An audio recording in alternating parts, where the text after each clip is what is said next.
आप कहते हैं कि ईश्वर ने सृष्टि की रचना की, तो फिर मैं आ जाऊंगा ईश्वर को किसने बनाया, तो ये डिबेट अनंत हो जाए। देखो, यहाँ पे सवाल ये नहीं है कि ईश्वर ने ब्रह्मांड को बनाया, फिर ईश्वर को किसने बनाया।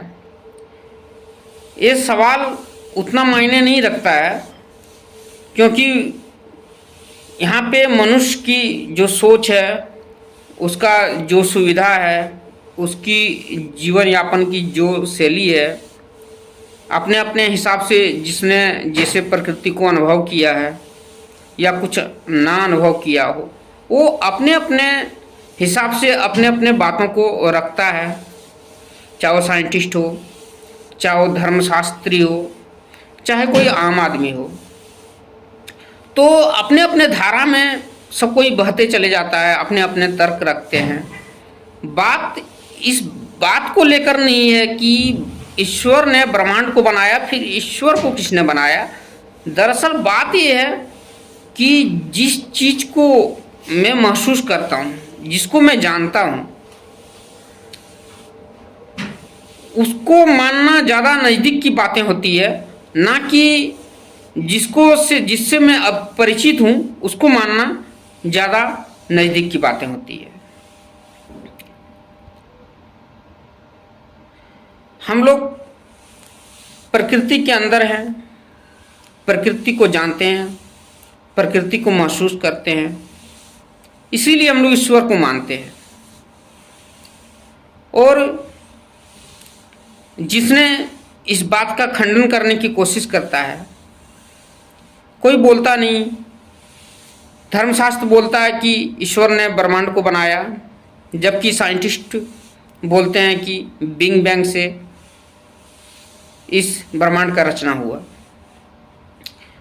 तो बिग बैंग का फिर जो उसका थ्योरी है, उसमें बोलता है बिग बैंग के थ्योरी में कि प्रोटॉन के समान ऊर्जा था, एक प्रोटॉन के समान ऊर्जा था संग्रहित। प्रोटॉन कितना छोटी मात्रा में होता है, उसके समान संग्रहित ऊर्जा था, उसका एक विस्फोट हुआ, एक ब्रह्मांड का रचना हुआ। तो धर्मशास्त्र बोलते हैं कि भगवान ने ब्रह्मांड का रचना किया, जबकि विज्ञान बोलते हैं कि बिग बैंग थ्योरी ने के द्वारा ब्रह्मांड का रचना हुआ। तो कहीं न कहीं बात अटकती है कि कमज़ोर अगर बात पड़ता है तो उसमें साइंटिस्ट का बात जो है कमज़ोर पड़ता है, क्योंकि साइंटिस्ट सबसे पहले साइंस जो है सबूत के हिसाब से चलता है, अनुमान से नहीं। लेकिन अगर उसने अनुमान लगाया है तो कोई न कोई थ्योरेटिकल बातें उसमें सम्मिलित है। ऐसा उसने भी ऐसा नहीं है कि हवा में कुछ भी अनुमान, कुछ भी कल्पनाएं गढ़ दिया है। बात ये नहीं है, उसने भी कोई थ्योरी के हिसाब से अनुमान लगाया है। लेकिन आदमी की चेतना उतना भी सजग नहीं हो सका है। आदमी का चेतना विकसित जरूर हुआ है, लेकिन उसने मूल प्रकृति के मूल जड़ को नहीं पकड़ सकता है। कोई भी इंसान कितना भी अपने चेतना और बुद्धि का यूज कर ले, पर वो प्रकृति का कोई भी नियम को उसने पकड़ नहीं सकता है, रोक नहीं सकता, बदल नहीं सकता है,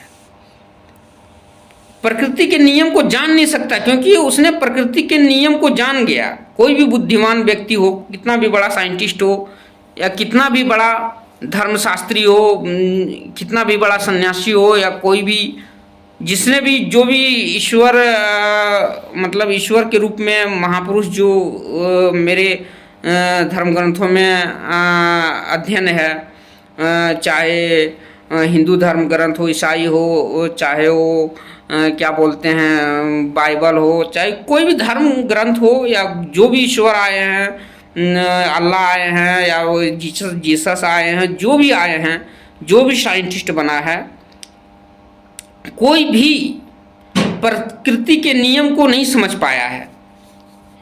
और किसी ने भी प्रकृति के नियम को अगर समझता तो उसने प्रकृति के नियम को तोड़ भी सकता है। जिसने प्रकृति के नियम को समझ सकता है उसने प्रकृति के नियम को तोड़ भी सकता है। इसमें एक उदाहरण के थ्रू हम समझते हैं।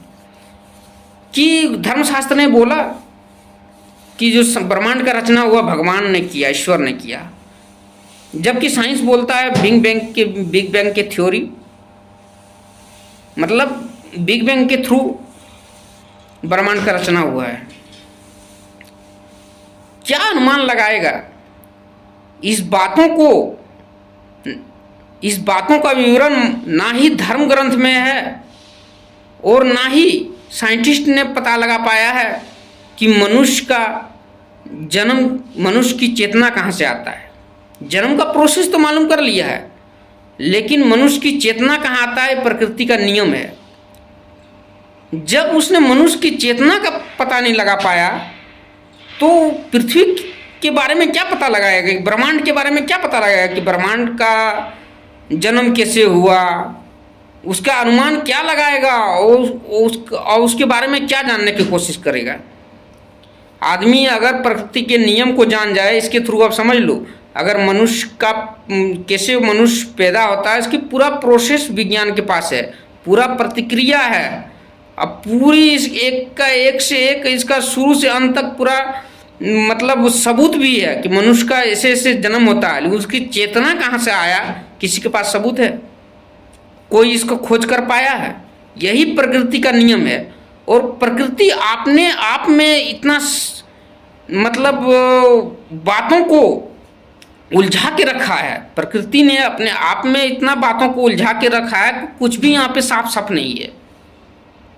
इसीलिए आप प्रकृति के नियम को नहीं जान सकते हैं। अगर प्रकृति के नियम को आप जान जाते हैं तो मनुष्य के पास आजकल इतना चेतना सजग हो गया है कि वो अपने बुद्धिमत्ता से अगर प्रकृति के नियम को जान गया तो निश्चिंत ही उसने प्रकृति के नियम को तोड़ डालेगा, जो कि प्रकृति के बिल्कुल अनुकूल नहीं है। इसीलिए प्रकृति ने इस बात को बिल्कुल नहीं होने देगा। और एक कभी घटना आज नहीं, एक घटना जीवन में कभी सफल नहीं हो सकता। कितना भी इंसान आ जाए, कोई भी महान व्यक्ति पैदा ले लो, चाहे धर्मशास्त्री हो चाहे वो विज्ञान शास्त्री हो, किसी ने प्रकृति के नियम को नहीं जान पाएगा। ये बात तो जान ही लो और ये बात तो मान ही लो। अगर किसी ने जान गया अगर, तो प्रकृति के नियम को तोड़ भी देगा। प्रकृति के नियम को तोड़ना मतलब पृथ्वी को और इस ब्रह्मांड को प्रलय की ओर ले जाना। कुछ भी कर सकता है उसने छेड़छाड़ ब्रह्मांड के साथ। इस ब्रह्मांड के साथ कुछ भी इंसान ने छेड़छाड़ कर देगा। जिसने भी जानेगा उसने छेड़छाड़ कर देगा अगर उसके नियम को जान गया। तो बड़ी बात ये नहीं है कि कहाँ से पृथ्वी आई, पृथ्वी को और ब्रह्मांड को किसने बनाया, पृथ्वी पर ही खाली जीवन क्यों है, ये जान सकता है, बट इसका नियम क्या है ये नहीं जान सकता है। अगर ये जाना तो उसके नियम भी तोड़ेगा। तो आप कोई बोलेगा कि मैं तो कीटाणु को भी मतलब जीव जंतु पैदा कर सकता हूँ। डालिए गीला मिट्टी, वहाँ पे रख दीजिए, वहाँ पानी डालते जाएगा, केंचुए हो जाएगा। उसमें तुम क्या उसमें तुम क्या उसको जन्म दिया? उसका जननी तुम किस प्रकार से हुए? वो तो उसके सिचुएशन ने उसको जननी बना दिया। साइंटिस्ट ने यही करके दिखाता है ना, मैं इस चीज़ को बना दिया, देखो ये छोटा सा मतलब कोई भी जीव जंतु बना देता है, तो देखो ये मैं कर लिया, देखो मनुष्य बना दिया। मनुष्य में तुम चेतना से मनुष्य में है, तो मनुष्य में चेतना भर के दिखाओ। अब तुम कीड़े को बना दिया, कीड़े तो मैं भी बना सकता हूँ। एक मिट्टी लिया, उसमें रोज पानी डाला, उसके अनुसरण के हिसाब से, जिस हिसाब से केचुए उत्पन्न हो सकते, केचुए वहाँ हो जाएगा। वहाँ कोई ऑलरेडी केचुए थोड़े नहीं था, नॉन लिविंग थिंग से केचुए बन गया, उस निर्जीव पदार्थ से केचुए बन गया। सिचुएशन ऐसा था, केचुए बन गया। सिचुएशन ऐसा था जब मनुष्य के ही तन में थोड़े न था, वो भी कुछ अन्य जीव के तन में था। ट्रांसफर होते होते धीरे धीरे प्रतिक्रिया होते होते वो मनुष्य के तन में आया, तो उसके बाद उसके अंदर चेतना आया। तो बात है मनुष्य की चेतनाओं का अभी इंसान पता नहीं लगा सका है, तो उसने ब्रह्मांड की जननी को क्या पता लगाएगा? और मनुष्य की चेतनाओं को अगर पता लगा लेगा जिस दिन इंसान, उस दिन ब्रह्मांड की जननी को भी पता लगा लेगा। उस दिन उसने मनुष्य को भी पैदा कर सकता है और ब्रह्मांड को भी पैदा कर सकता है। ब्रह्मांड के जननी को अगर पता लगा दिया तो उसने ब्रह्मांड क्यों नहीं पैदा कर सकता, फिर से पृथ्वी क्यों नहीं बना सकता? कुछ भी कर सकता है इंसान। ये प्रकृति के नियम ये अपने आप में कभी सर्वश्रेष्ठ है प्रकृति, और अपने आप को उसने कभी तोड़ने नहीं देगा। टोटल मिला के कहने का मतलब यही है मेरा कि आप जो महसूस करते हो उसी को मानो। आप अगर इंसान हो, आप मांस मछली खाते हो इसीलिए आप हत्या करते हो। आप अगर इंसान हो, आप पैसे कमाते हो और आप ग्रोथ करने चाहते हो पैसे कमा के, तो आप थोड़ा बहुत गलत तरीके से भी पैसे कमाते हो तो आपका ग्रोथ होता है, आपके साथ कुछ अन्याय नहीं होता। लेकिन अब बेफिजूल आप प्रकृति के साथ छेड़छाड़ करो, प्रकृति बेफिजूल, कोई आपका उद्देश्य नहीं हो। आप मांस मछली मत खाओ, ऐसे ही कोई प्राणी को मार दो, कोई पक्षी को मार के छोड़ दो, ऐसे ही जा रहा बकरी को किसी को मार के छोड़ दो, ऐसे ही बिना मतलब का पेड़ पौधा काट लो, ऐसे ही कोई बच्चा पाओ उसको तमाचा मार दो, ऐसे ही तुम सबको ऐसे ही परेशान करना चालू करो। देखो तुम्हारे साथ घटना घटित, ऐसे ही तो हमेशा बोलो सबके साथ कड़क ही बोलो, हमेशा उल्टा सीधा सबके साथ व्यवहार करो। देखो तुम अच्छे खासे पैसे कमाने में ध्यान दो, पैसे को तुम संग्रहित कर लो, इकट्ठा कर लो बढ़िया अच्छा खासा, तुम सुखी संपन्न रहोगे। लेकिन तुम्हारे साथ विपत्ति आना चालू हो जाएगा, आफत आना चालू हो जाएगा। तुम्हारे परिवार में तुम्हारा सबसे प्यारा जो आदमी है, सबसे पहले उसका डेथ होगा, उसको कोई न कोई मतलब कि बीमारी आगे बढ़ी, या तो तुम्हारे साथ कोई बीमारी आएगा, तुम उलझन में पड़ जाओगे और बिना मतलब का तुम प्रकृति को मतलब परेशान करोगे तो तुम उसके उलझन में पड़ोगे और तुम्हारे साथ घटनाएं चालू हो जाएगा। अंततः तुम्हारा धन कमाए हो धन तो रह जाएगा, लेकिन तुम बर्बाद हो जाओगे। इस बात का सबूत है कि ईश्वर ही प्रकृति का जननी है, ईश्वर ही ब्रह्मांड का जननी है। इस बात से आप मुकर नहीं सकते हो, क्योंकि ईश्वर का अनुभव हमें होता है, ना कि हमें बिग बैंग के थ्योरी और प्रोटॉन का अनुभव होता है। उसको फिर किसने बनाया? जाहिर सी बात है कि ईश्वर ने ही ब्रह्मांड को बनाया, क्योंकि ईश्वर का अनुभव हम कर सकते हैं, मेरे पास चेतना है, तुम करो। नहीं विश्वास है, तुम प्रकृति के साथ छेड़छाड़ चालू कर दो, बिना मतलब का पेड़ पौधे काट के जैसे छोड़ दो, बिना मतलब का कोई भी पक्षी जीव जंतु को मार दो, उसको यूज में न लाओ, कोई उद्देश्य नहीं हो, बिना मतलब का मौका मिले तो किसी का मर्डर कर दो, कोई उद्देश्य नहीं हो, छीन के अपने परिवार को पालने का उद्देश्य नहीं हो कि इसके मेरे पास पैसे नहीं है, मुझे इसका पैसा छीन के इसको मर्डर करके अपना परिवार को पालना है, उद्देश्य नहीं हो, बिना मतलब का मार दो, बिना मतलब का किसी को, बिना मतलब का कोई कीड़े मकोड़े का जानबूझ के, मतलब अनजाने में पैर पड़ जाना अलग वाली बात है।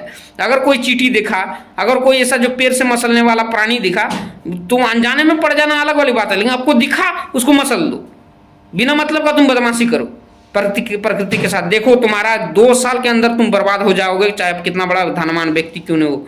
तुम्हारा सबसे प्यारा संतान मर जाएगा, तुम्हारे घर में क्लेश आना चालू हो जाएगा, तुम बर्बाद होने लगेगा, गर्भ पीड़ा आएगा, बीमारी आएगा और तुम खत्म हो जाओगे। 2-4 साल के अंदर तुम्हारी जिंदगी खत्म। इससे पता चलता है ईश्वर ही ईश्वर है, जिसने बनाया, तुम्हारे हर एक प्रतिक्रिया के ऊपर वो नजर रखता है। तुम हत्या करते हो, तुम नहीं मर रहे हो क्योंकि तुम्हारा उद्देश्य है उससे भोजन बनाना, इसीलिए तुम नहीं मर रहे हो, और एक सीमित मात्रा में हत्या करते हो। ऐसा नहीं कुछ भी खाते जा रहे हो, रोज हत्या ही कर रहे हो, लेकिन तुम्हारा उद्देश्य कुछ न कुछ है, उसके बदले में तुम कुछ और करते हो, इसीलिए तुम्हारे साथ अभी घटनाएं कम हो रहा है। लेकिन तुम्हारा कुछ भी उद्देश्य नहीं हो, ऐसे तुम प्रकृति को परेशान करो, देखो तुम परेशान हो जाओगे। तुम समझ ही लो इतना बात को, मान ही लो ये बात कि प्रकृति खुद अपने आप में एक क्या बोलते हैं, ऐसे चीज है जो जिसका नियम और जिसका विवरण आदमी नियम का पता कोई नहीं लगा सकता, उसके नियम क्या है उसका पता कोई नहीं लगा सकता है। और ऐसे चीज़ों को व्यवस्थित ढंग से बनाने वाला ईश्वर के अलावे और कोई नहीं हो सकता। अपने आप कुछ भी नहीं होता संसार में। और ईश्वर को किसने बनाया?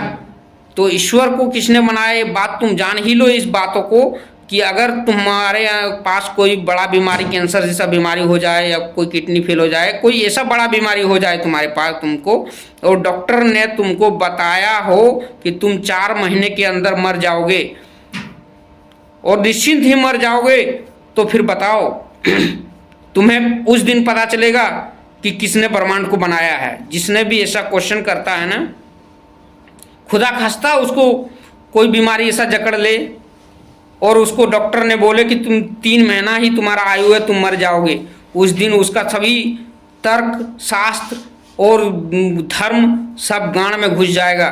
उसको एक ही बात याद आएगा, जिस धर्म का है वो अपने अपने ईश्वर का प्रार्थना करेगा अंतिम शरण में, और उसके अलावे उसके पास कुछ नहीं बचेगा।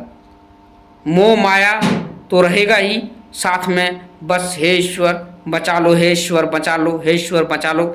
जब कल्पना चावला की जब जो है स्क्रिप्ट क्राफ्ट क्रैश होने वाला था, उसके पहले कल्पना चावला को मालूम पड़ गया था। जब स्क्रिप्ट क्राफ्ट उसका क्रैश होने वाला था, उसके पहले कल्पना चावला को मालूम पड़ गया था, वो साइंटिस्ट थी, क्या उसको कभी ईश्वर का ख्याल नहीं आया होगा? जो भी वो धर्म की होगी, क्या उसका उसने याद नहीं किया होगा? जरूर किया होगा। अगर उसको मालूम था इसके बाद, इस क्षण के बाद मैं मर जाऊंगा, उसने एक बार जरूर ख्याल किया होगा। ये सब जितना भी साइंटिस्ट है, कोई भी इंसान हो, कितना भी महान पुरुष हो, चाहे वो धर्मशास्त्र हो, चाहे बड़ा साइंटिस्ट हो, जिसका डेट मृत्यु का पता चल जाए कि इतना दिन के बाद तुम मर जाओगे, तो निश्चिंत ही वो अपने धर्मशास्त्र के ईश्वर को, जिस रूप में है, अल्लाह है, ईश्वर है, जीसस है, जिस रूप में है, उसको एक बार जरूर वो याद करेगा। सारी अकड़ टूट जाएगी, सारी बातें टूट जाएगी उसकी। यही सबूत है कि ईश्वर विद्वान है और ईश्वर ने ही ब्रह्मांड को बनाया है। आप इससे मुकर नहीं सकते हो। अभी वर्तमान समय में हमारे भारत में प्रेमानंद जी महाराज इसका एक सबूत है, जिसने हमेशा बोलता है नाम जप करो, नाम जप करो, नाम जप करो, नाम जप करो, ईश्वर का नाम जप करो, नाम जप करो, सब कल्याण होगा। वो क्या पागल बैठे हैं? ईश्वर का तो मेन प्रमाण तो यही है। उसको डॉक्टर ने बोल दिया था कि आपका किडनी दोनों फेल है और आप कुछ ही दिनों में मृत्यु को प्राप्त कर लोगे। ये बताया हुआ आज 4-5 साल ने 6 साल 7 साल हो गया है कि 10 साल हो गया है, लेकिन वो ईश्वर के दम पर अभी भी प्रेमानंद जी महाराज जिंदे हैं और उतना ही कुशल पूर्वक जिंदे हैं, उतना ही अच्छे तरीके से उसका पूरा प्रतिक्रिया माइंड काम कर रहा है, उसकी जीवन यापन हो रहा है जितना एक साधारण मनुष्य का होता है। तो बताइए, सिर्फ नाम जप के ऊपर, ईश्वर के प्रति समर्पण के ऊपर उसने अपने जीवन को, जिसने मतलब सजाए रखा है, जिसको डॉक्टर ने कभी अलविदा बोल दिया था। तो आप इस बात से मुकर नहीं सकते हो कि ईश्वर ने ब्रह्मांड को नहीं बनाया। ईश्वर ने ही ब्रह्मांड को बनाया और ईश्वर को किसी ने नहीं बनाया, क्योंकि ईश्वर को हम लोग महसूस भी करते हैं। आपको एक उदाहरण के थ्रू पहुंचाए हैं, बताए हैं। आप ईश्वर को महसूस भी करते हैं, लेकिन थोड़ी सी आप में बुद्धिमत्ता का यूज करें तो। इसलिए ईश्वर हर एक प्राणी, हर एक वस्तु पर हमेशा नज़र बनाए रखता है। आप मान ही जाओ या मत मानो, ये आपके ऊपर है, लेकिन जो हकीकत है वो मैं बताया। आप इस वीडियो को पॉज करके वापस देखो और बात को दिमाग में, माइंड में घुमाओ। बार बार देखो इस वीडियो को जब तक समझ नहीं आए, वो बात मायने दिमाग में घुमाओ। बात तो बहुत सटीक और सीधा है, इसमें कहीं उलझने का जरूरत नहीं है। लेकिन मानो या न मानो ये आपके ऊपर है। मेरा काम था बताना, मैं बता दिया। और मैं बहुत बड़ा, बहुत कुछ नहीं हूँ कि मुझे भी बहुत अनुभव है। तुम भी कुछ अपने आप में अनुभव करके देख लेना, तुम्हें कुछ समझ में आए तो मान लेना। मुझे तो मानना है कि मैं ईश्वर है और मैं उसका अनुभव करता हूँ। आदमी के साथ घटना होते हुए देखता हूँ, प्रतिक्रिया, ईश्वर का प्रतिक्रिया होते हुए देखता हूँ, और ब्रह्मांड का अपने नियम को देखता हूँ कि वो अपने नियम, ब्रह्मांड के नियम को कोई जान नहीं पाया है। नियम को जानेगा कोई तोड़ ही देगा। इस बातों को मैं गहराई तक जाके देखा, बहुत सारी चीज़ों को पढ़ा, तब मैं बताया हूँ कि ब्रह्मांड के नियम को कोई नहीं जान पाया है। और ब्रह्मांड के नियम को जिस दिन जान जाएगा, उस दिन ब्रह्मांड के नियम को तोड़ भी देगा। अगर किसी ने, कोई भी इंसान आज तक एक प्राणी को नहीं बना पाया, कोई भी जीव को नहीं बना पाया, कोई भी पेड़ पौधे को नहीं बना पाया, कोई भी इंसान कोई पेड़ पौधे नहीं बना पाया है, कोई भी जीव जंतु और प्राणी पेड़ पौधे को, प्राण को बना ही नहीं पाया है, नहीं उसने प्रकृति को कोई भी अंश को नहीं बना पाया है। इंसान ने प्रकृति के कोई भी अंश को नहीं बना पाया है, पेड़ पौधे को भी उसने नहीं बनाया। वो एक प्रोसेस है, वो प्रोसेस बीज बोया, पानी दिया, पेड़ पौधे उग गया। क्या इंसान ने पेड़ पौधे को बनाया? उसने प्रकृति के नियम को कैसे जान जाएगा? उसने कुछ सूक्ष्म प्राण को नहीं बना पाया है, कुछ भी नहीं कर पाया संसार में। सिर्फ तुम ढूंढ सकते हो प्रकृति को, तुम ढूंढो। तुम प्रकृति के नियम को नहीं जान सकते हो, प्रकृति के साथ छेड़छाड़ नहीं कर सकते हो, प्रकृति को तुम सिर्फ ढूंढ सकते हो। जो कोई तुम्हारा यूज का है उसको तुम यूज कर लो, जो ज्ञान का है उसको तुम ज्ञान ले लो, जो नहीं यूज करने का उसको तुम छोड़ दो। इतना ही तुम प्रकृति में कर सकता है इस ब्रह्मांड में, इसके अलावा तुम कुछ नहीं कर सकता है। जो भी संसाधन, जो भी देखा है, जो भी दुनिया तुम किया है ना, सब प्रकृति में ऑलरेडी था, ऑलरेडी पड़ा था। बस उसको तुम इकट्ठा करके तुम यूज कर रहे हो। इकट्ठा किए, यूज किए, इकट्ठा किए, यूज किए, और फिर जो नहीं यूज करने के लायक है उसको तुम कभी बर्बाद कर देते हो। उसको बर्बाद नहीं करो, उसको वैसे ही अवस्था में छोड़ दो। लेकिन मनुष्य अभी तक कुछ भी प्रकृति में नहीं कर पाया ऐसा चीज जिसने प्रकृति को बनाया, उस समान को मनुष्य ने नहीं बना पाया है। सिर्फ उसको प्रकृति नहीं बनाया, पेड़ पौधा प्रकृति ने बनाया, प्रकृति ने ही बनाया है। कीड़े मकोड़े, जीव जंतु, वो मनुष्य जो भी बनाया प्रकृति ने ही बनाया है। लेकिन हाँ, मनुष्य के अंदर बीमारी हो तो तुम उसको जरूर सही कर सकते हो। तो यही बात बोले, ये नियम मतलब संसाधन है, तुम संसाधन यूज करके तुम उसको कर सकते हो, बट तुम प्रकृति के नियम को जान नहीं सकते हो। अगर बीमारी आया उसको तुम ठीक किया क्योंकि संसाधन अवेलेबल था, प्रकृति के विपरीत दिशा में नहीं था, प्रकृति के धारे के अनुसार तुम बहा, उसको तुम ट्रीटमेंट किया, वो प्रकृति के धारा के हिसाब से तुम बहा, प्रकृति को जाना, ना कि प्रकृति से छेड़छाड़ किया। इसीलिए प्रकृति से छेड़छाड़ तुम नहीं कर सकते हो। और ज़्यादा मारो चलते फिरते जीवन में अगर करने चाहते हो तो आपके साथ नुकसान होगा, इसके अलावा कुछ नहीं होगा, और तुम कुछ नहीं कर पाओगे इस संसार में। अब आपके ऊपर डिपेंड है कि आप मानो ईश्वर को चाहे मत मानो। बस मेरा जो कहना था मैं कहा, वो भी अपने अनुभव से कहा, और अपने अनुभव मेरा इधर उधर से नहीं आया। मैं भी बहुत सारे बुक पढ़ा हूँ, बहुत सारे ज्ञान हासिल करने के बाद ही वीडियो में आपको बताया हूँ। बहुत सारे अनुभव प्रकृति से लिया हूँ, ईश्वर से लिया हूँ, विज्ञान से भी बहुत सारे पढ़ाई किया हूँ, तब मैं बताया हूँ। बातों को समझो चाहे मत समझो, आपकी मर्जी। धन्यवाद।